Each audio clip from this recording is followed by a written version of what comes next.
안녕하세요. IT 기업에서 살아남는 생존 글쓰기라는 주제로 강연을 맡은 에디터 양혜은입니다.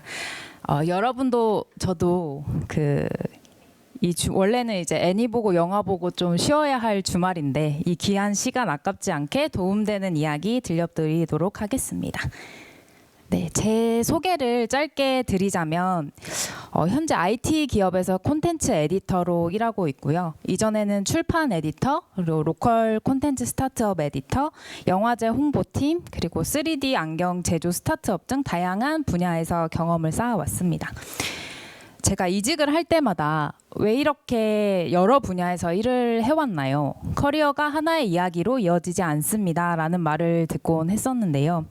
이렇게 여기저기 방황하며 일을 했던 저도, 그리고 국문학과 출신의 비개발자인 저도 지금은 원하는 IT 기업에서 일을 하고 있습니다. 그래서 제가 오늘 여러분들께 들려드리고 싶은 말은 여러분이 지금 겪고 있는 여러 우여곡절이 정말 너무나 자연스러운 과정이고, 이 과정이 이제 스텝 끝날 때마다 여러분들이 정말 더 멋진 사람으로 변신해 있을 거라고 말씀드리고 싶습니다. 강의는 총 3교시로 구성되어 있고요. 첫 번째로는 생존 글쓰기가 무엇인지, 그리고 두 번째로는 생존 글쓰기를 어떻게 잘할 수 있는지, 그리고 세 번째로는 제가 여러분들께 들려드리고 싶은 메시지로 구성해 보았습니다. 네, 여기 화면에 그림 하나가 있는데요. 이 동물은 토끼일까요? 오리일까요? 네, 토끼 같기도 하고 오리 같기도 합니다. 그러면은 지금은 어떠세요? 뭔가 당근을 먹고 있는 토끼처럼 보이시나요? 아니면 물고기를 먹고 있는 오리처럼 보이실까요? 사실 이 그림 속 동물이 토끼인지 오리인지는 그렇게 중요하지 않습니다. 중요한 건 여러분들이 이 그림 속 동물을 오리로 만들 것인지 토끼로 만들 것인지인데요.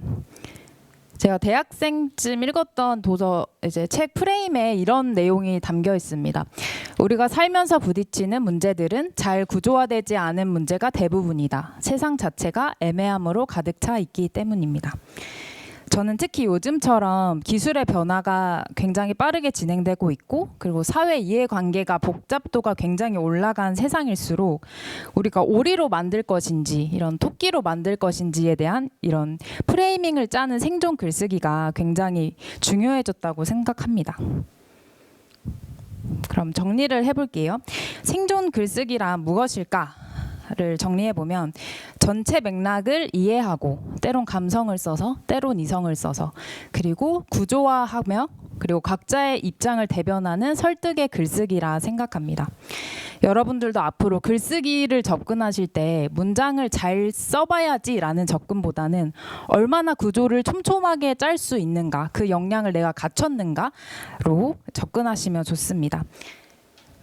그러면 생존 글쓰기가 필요한 이유 두 가지를 말씀드리면, 첫 번째로 여러분들이 개발자든 혹은 비개발자든 앞으로 10년 안에 어떻게 먹고 살 것인지에 대한 생존 먹거리를 전 찾아야 한다고 생각하거든요. 현재도 AI가 여러분의 되게 단순 업무를 대체해주고 계실 거예요. 뭐 자기소개서를 써주기도 하고, 저도 실무에 AI를 이제 잘 활용하는 편인데요. 이제 AI 다음으로 AGI라고 이제 범용 인공지능. 그래서 저희 인간의 기술을 1대1로 대체하는 것이 아니라 사회 전반의 모든 기술, 그리고 사람이 할 수 있는 전반의 모든 기술을 대체할 것이라고 예고하고 있습니다.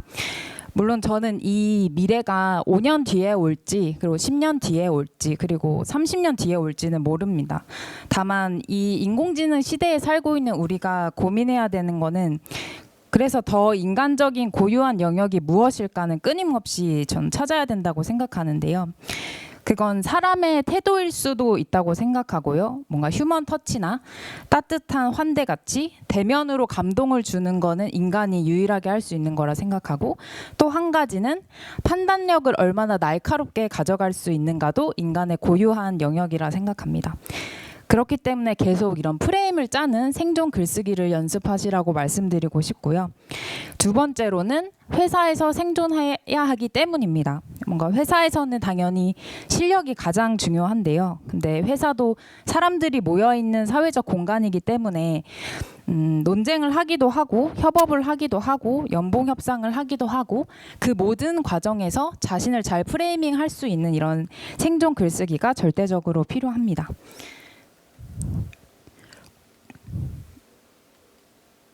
아이고 안 넘어가네요.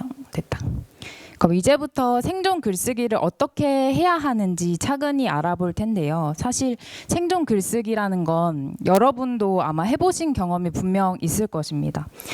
좋아하는 사람한테 고백할 때, 아니면 누군가랑 싸울 때, 혹은 취업, 면접과 같은 몇몇 상황에서는 저희가 정말 열심히 어느 타이밍에 어떤 톤 앤 매너로 어떤 근거로 말해야 할지 진중하게 고민하는데요. 저 같은 경우는 상사와 1대1 면담을 할 때도 이제 상사의 성격, 그리고 내가 말하고자 하는 핵심, 그리고 어떤 톤 앤 매너로 말할지, 그리고 내가 얻고자 하는 것, 그리고 지금 상사의 입장이 어떤지까지도 제가 문서화로 구조화하는 편이에요. 그래서 여러분들이 일하시기도 바쁜데 늘 그렇게 하라고는 말씀을 못 드리지만, 다만 회사 안에서 어떤 문제가 발생했을 때 이제 마음을 조급하게 가져가기보다는 한 번 더 왜 그래서 이 글이 필요하지? 그리고 왜 이 이슈가 발생했고 그에 따른 영향도가 어느 범위이지? 그럼 이 상황에서 내 입장을 좀 더 설득력 있게 말하려면 뭐가 더 필요할지 이렇게 프레이밍을 짜는 연습을 지금부터 해갔으면 좋겠습니다. 네, 한 스텝 더 나아가 보겠습니다. 저는 정말 다양한 성격의 글을 써봤는데요. 보도자료를 쓰기도 하고 홍보용 카드 뉴스를 만들기도 하고 표지, 책 표지에 카피라이팅을 하기도 했습니다. 근데 각각의 글마다 목적이나 성격이 다르기 때문에 그 글의 분위기를 만들어주는 톤 앤 매너가 다를 수밖에 없습니다. 예를 들어 보고를 하고 협의를 할 때는 데이터에 기반한 객관적인 톤 앤 매너로 말해야 하겠죠. 이제 감정 단어를 쓰지 않고, 그리고 외부에 제안하는 글쓰기나 말하기를 할 때는 상대의 개별적인 특성을 파악한 솔루션을 제안하고 그걸 되게 신뢰감 있는 목소리, 그리고 되게 긍정적인 단어 위주로 얘기를 해야 됩니다. 그리고 공지나 사과문을 말할 때는 보다 책임감 있게 투명한 사실을 근거로 하여 말해야 하고요. 제가 저의 예시를 한번 들어보자면, 저는 콘텐츠 파트에서 일을 할 때 되게 많은 제휴사들과 이제 제휴 계약을 맺고 또 계약 종료도 안내해야 되는 적이 굉장히 많았습니다. 근데 계약 종료를 안내할 때도 저희가 사실 적시로 안내를 할 수도 있죠. 물론 어느 시일에 어떠한 이유로 성과가 저조해서 계약을 종료합니다 라고 말할 수 있지만, 저희는 그렇게 진행을 하지 않죠. 왜냐하면 계약 종료에 대한 사실 안내도 해야 하지만 이제 회사와 회사 간, 그리고 사람과 사람 간의 파트너십이라는 관계도 중요하기 때문입니다. 그래서 저와 같은 경우는 계약 종료를 할 때도 굉장히 그런 관계 형성이나 이런 거를 굉장히 신경 쓰는 편인데요. 예를 들면 계약을 종료를 말을 하면서도 상대방의 입장에서 좀 더 이해하기 쉽게 풀어 써 드리는 편입니다. 이번 콘텐츠의 성과는 좀 낮은 편이었는데 저희가 내부에서 좀 회의를 해보니 이 포맷보다는 다른 포맷으로 할 때 좀 더 시너지가 날 것 같습니다. 그래서 저희도 앞으로의 개선 방향을 좀 더 생각해보고 다시 제안 드리겠습니다.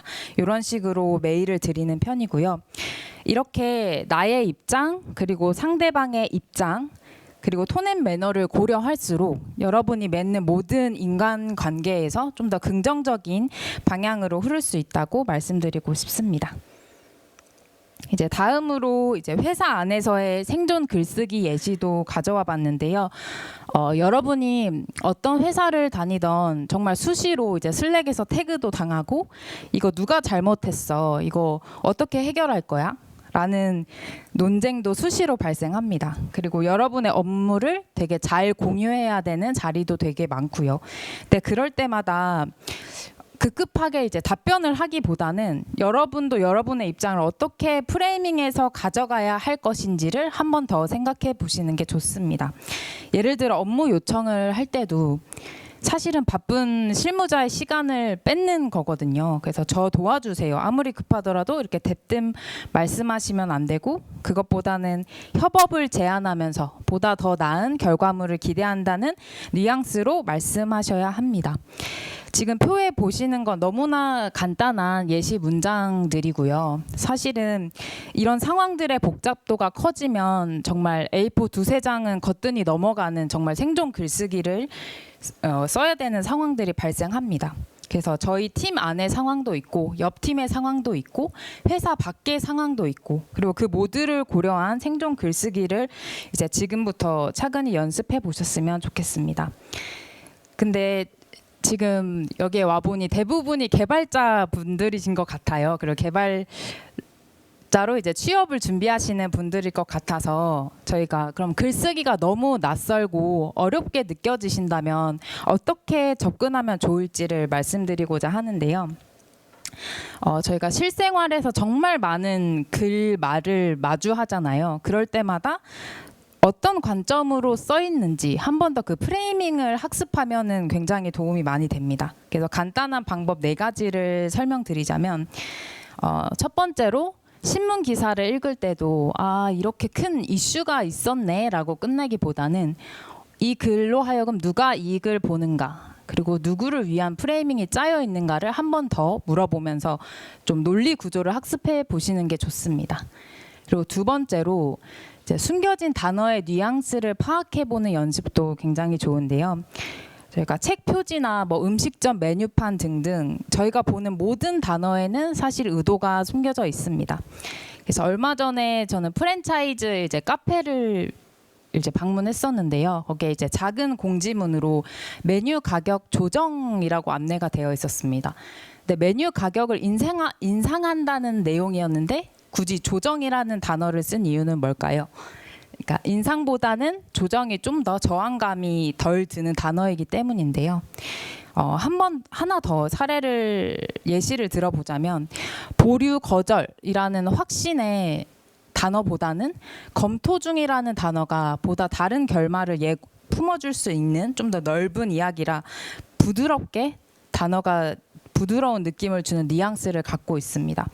이처럼 여러분도 단어를 쓰실 때 상대방이 되게 수용적으로 받아들였으면 좋겠는지, 아니면 완곡하게 거절한다는 거를 받아들였으면 좋겠는지, 이런 것까지 생각해 보셔서 단어를 신중히 이렇게 사용해 주셨으면 좋겠고, 또한 여러 단어들을 보면서도 왜 많고 많은 대체어가 있는데 이 단어를 썼을까를 곰곰이 생각해 봐 주시면 좋습니다. 그래서 이런 연습을 할수록 이 맥락에서는 이 단어를 써야지라는 감각이 생기실 겁니다.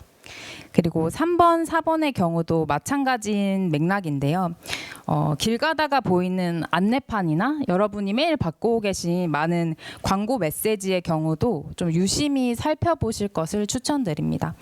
저 같은 경우는 광고 알림을 대부분 수신 동의를 한 상태로 내버려 두는데요. 그 이유는 짧은 글이 글 중에서 가장 쓰기 어려운 글입니다. 그래서 대부분의 기업 실무자분들이 그 카피라이팅을 쓸 때 굉장히 많은 고심을 하고, 그리고 메시지 발송 비용을 투자해 가면서 보내는 글이기 때문에 이 카피라이팅을 보시면서도 재치 있는 문구다라는 걸로 끝나는 게 아니라 이 기업 혹은 이 서비스는 어떤 걸 프레이밍하고 싶었는지, 그리고 어느 순간에 어떤 고객에게 어떤 톤 앤 매너로 말하는지를 한 번 더 들여다보시면 좋습니다.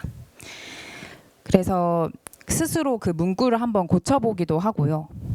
여러분이 글쓰기를 공부를 할 때 되게 크게 접근하시면 조금 힘이 빠지실 거고 분명. 그리고 이렇게 습관처럼 지나가면서 보이는 글이 왜 저렇게 쓰여져 있을까를 생각하다 보면 글쓰기의 그 장근육이 늘어날 것이라고 생각합니다.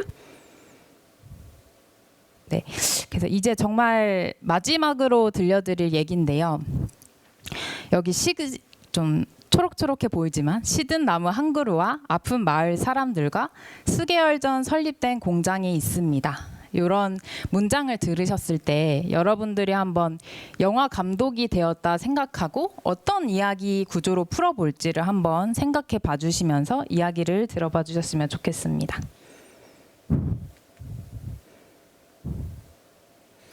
저의 경우는 저 세 가지 소재를 듣고 이렇게 이야기 구조 프레임을 한번 짜봤는데요. 첫 번째는 진실을 파헤치는 이야기로 한번 접근해 보는 거예요.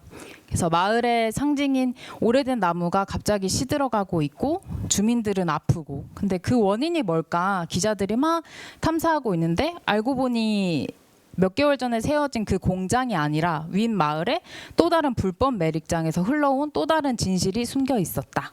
이런 이야기를 풀 수도 있고요. 또 다른 이야기로는 나무가 시들고 밤마다 나무 아래서 어떤 우는 소리가 계속 들리는 거죠. 근데 그 이유가 뭘까를 생각해 봤을 때 알고 보니 그 공장이 세워졌을 때 마을의 공동묘지를 밀어버렸고 자연을 훼손했기 때문에 그거에 대한 복수로 이 같은 기이한 일이 벌어졌다. 이런 복수의 프레임을 담을 수도 있고요. 그리고 세 번째로 인간의 이기심이라는 주제의식을 던져볼 수도 있습니다. 마을 사람들이 공장을 철거하자라고 시위를 벌였는데 알고 보니 공장은 아무 문제가 없었고 이제 마을 사람들이 양심 없이 이제 몰래 버린 생활 폐기물이 이 문제의 원인이었다라는 이야기를 풀 수도 있는데요. 그래서 제가 말씀드리고 싶은 거는 이처럼 하나의 현상을 보더라도 몇 가지 소재만 있더라도 이 정말 다양한 주제의식과 프레임을 짤 수 있다는 것입니다. 그래서 여러분들이 살면서 마주하는 굉장히 이렇게 조각난 이야기를나 어떤 사회 현상을 발견했을 때도 그 뒤에 어떤 다양한 이야기들이 있었는지 그런 걸 상상해 보셨으면 좋겠고, 또 반대로 되게 짜임새 있고 완성된 이야기를 공유받았을 때도 그 안에 어떤 다양한 입장들과 프레임이 숨겨져 있는지를 좀 더 들여받아 주셨으면 좋겠습니다. 네, 그래서 짧은 강의지만 들어주셔서 감사드리고, 이런 나무 한 그루에도 정말 좀 상상의 열매를 주렁주렁 매달 수 있고 좀 다양한 프레임으로 세상을 바라볼 수 있는 개발자, 기획자, 에디터, 마케터가 되시길 진심으로 바라겠습니다. 이상입니다.